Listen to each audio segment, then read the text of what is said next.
নমস্কার and welcome to Thrash Hour. আজকে আমরা কথা বলবো প্রতিম ডি গুপ্তার মিশেলিন স্টার উইনিং কাজ কর্মা কোরমাকে নিয়ে।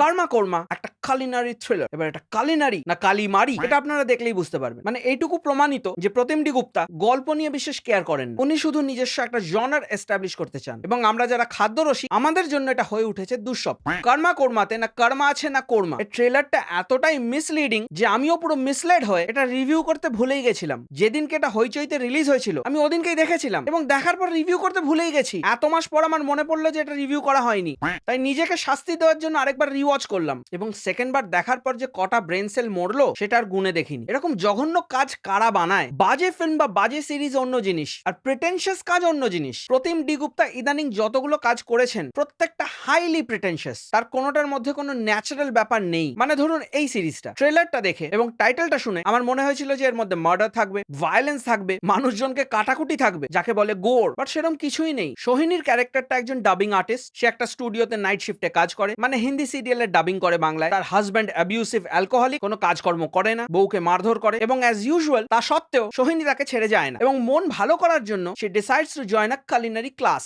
মানে কুকিং ক্লাস। এবং এই ক্লাসে গিয়ে ওর আলাপ হয় রীতা ভরির সাথে। রীতা ভরির হাজব্যান্ড একটা ফার্টিলিটি ক্লিনিক চালায় এবং উনি একজন শেডি মানুষ যার মাল্টিপল অ্যাফেয়ার্স রয়েছে এবং রীতা ভরি একজন সিনিক্যাল মহিলা। হ্যাঁ, মানে উনি বিগত প্রত্যেকটা কাজে সিনিক্যালি থেকেছেন, সেটা গৃহস্থ হোক, বাৎসরিক হোক, বহুরূপী হোক, কর্মা কোরমা হোক। তো যাই হোক, ওই ক্লাস চলাকালীন ওনারা ডিসাইড করেন, মানে হাসতে হাসতে, যে একে অপরের বরকে মেরে দিলে কিরকম হয়। ব্যাস এই জোক থেকে শুরু হয় ক্রাইম। না, বেশি ক্রাইম হয়নি, একটাই ক্রাইম হয়েছে। যদি স্পয়লারে ইন্টারেস্টেড না থাকেন তাহলে ফার্দার আর ভিডিওটা দেখবেন না, সিরিজটা দেখে এসে ভিডিওটা দেখুন। যাই হোক, তো রীতা ভরি গিয়ে সোহিনীর হাজবেন্ডকে মেরে দেয় এবং তারপর বলে যেরকম আমাদের ডিল হয়েছিল এবার তুমি গিয়ে আমার হাজবেন্ডকে মেরে দাও। And because of this murder সিরিজে এন্ট্রি নেন ঋত্বিক চক্রবর্তী। কি অসাধারণ অভিনয়ও না, সে পেটে কাতুকুতু দিয়ে হাসানো, ফাট অ্যান্ড পুপ জোকস। একটা পুলিশ অফিসার যে সারাক্ষণ দুধ খেতে থাকে, এই দুধের অ্যাঙ্গেলটা রাখা হয়েছে ওই খাবারের রেফারেন্স গুলো রাখা হবে বলে। ওই যে কুকিং ক্লাস, এই যে দুধ খাওয়া, এইটুকুই খাবারের রেফারেন্স। এই জন্যই এটা কালিনারি ড্রামা, ও সরি থ্রিলার।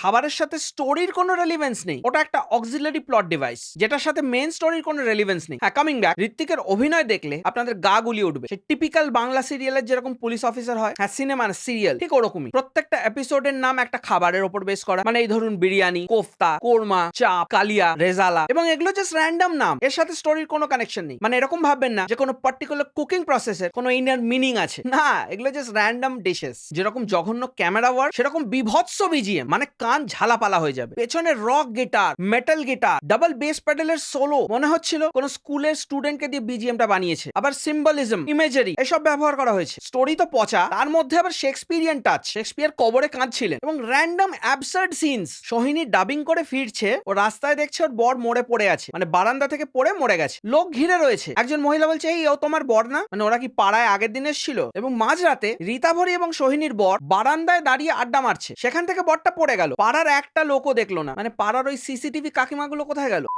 একটা লোক দোতলা থেকে পড়লো, কোনো আওয়াজ হলো না, কেউ জানলা খুলে দেখলো না। এবং অতক্ষণ পরে, মানে সকাল হয়ে যাবার পর, তখন লোকে দেখছে যে একটা লোক মরে পড়ে আছে এবং পুলিশও আসেনি। লোকগুলো র্যান্ডম ঘুরে দাঁড়িয়ে দেখছে এবং সোহিনী বরের ডেড বডিটা দেখলো, হাঁটতে হাঁটতে রুমে চলে গেল, চা বানালো, চা খেলো, কেউ ওপরে এলো অব্দি না। ওরা কি বডিটা নিয়ে নিজেরাই শ্মশানে চলে গেল, নাকি ওরা ভাবলো যে বউটাকে ডিস্টার্ব করবো না? ভাই, কোন গঞ্জিকা সেবন করে আপনারা এই গল্পগুলো লেখেন? এবং রীতা ভরির অভিনয় তো একদম ক্রিঞ্জ ওয়ার্দি। কোনোদিনই অভিনয় পারতো বলে আমার মনে হয় না। এবং এক্স্যাক্টলি কাজ কি বেসিসে পায় এটাও কিন্তু আমার কাছে বেশ ধোঁয়াশা। জোর করে করে প্রত্যেকটা ডায়লগে খাবারের রেফারেন্স, শুধু খাবার নয়, গ্যাস, অম্বল, মূলো, দুধ, চা। মুচিপুকুর পুলিশ স্টেশন, সেখানে একটাই রুম এবং ওই পুলিশ স্টেশনে আর কেউ আসে না, সব সময় ফাঁকা। এক লাইনের গল্প, তার মধ্যে 10 লাইনের ইমেজারি। ঘরের ভেতর বৃষ্টি পড়ছে, রীতা ভরি মাংস কাটছে, রিক্সা চালাচ্ছে, দোকানে বসে রয়েছে। এক একটা সিন দেখছিলাম আর মনে হচ্ছিল তালিমারি, দুহাতে না, পরিচালকের।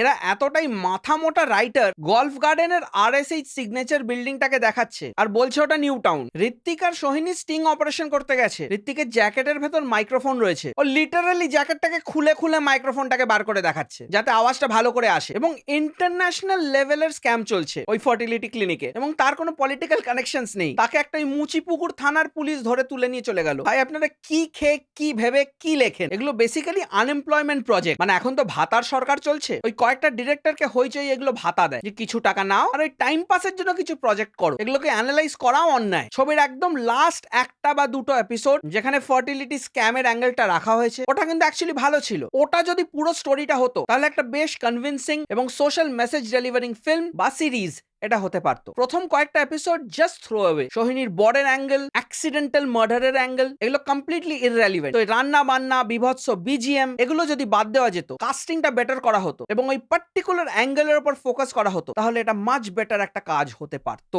একটা অত বড় বহুতল বিল্ডিং, সেখানে একটাই সিকিউরিটি গার্ড। সোহিনীর ক্যারেক্টার ট্যাং ট্যাং করে ঢুকছে, রুমে চলে যাচ্ছে, প্রমিনেন্টলি দেখা যাচ্ছে যে সিসিটিভি আছে, তাও কোনোদিন কোনোভাবে ধরা পড়ছে না। এবং মাথা রাখবেন যার বাড়িতে যাচ্ছে সে একজন কোটিপতি, তার কোনো সিকিউরিটি নেই। এনারা বোধহয় ঘুমের ঘরে যা মাথায় আসে ওটাই লিখে দেন। যাই হোক, এই কাজটাকে আর ফার্দার ডিকোড করে কিছু হবে না। আমি প্রিটি শিওর অর্ধেক এই কাজটা দেখেনওনি, হয়তো নামটাও জানেন না বা এতদিনে ভুলেও গেছে। আরেকবার আমি মনে করিয়ে দিলাম, কর্মাকে আমি 0 দিচ্ছি আউট অফ 10। এই ছিল আমার views and opinions on this horrible piece of work. আপনাদের যদি এই ভিডিওটা ভালো লেগে থাকে তাহলে একটা লাইক, শেয়ার আর সাবস্ক্রাইব করে দেবেন। আপনাদের কোনো মতামত, সাজেশন বা ওপিনিয়ন থাকলে কমেন্ট সেকশনে নিশ্চয়ই জানাবেন। You can follow me on Instagram, Twitter and Facebook. আপনারা দেখছেন থ্রাশ আওয়ার। আমি আপনাদের হোস্ট টম থ্রাশ এবং দেখা হচ্ছে পরের ভিডিও।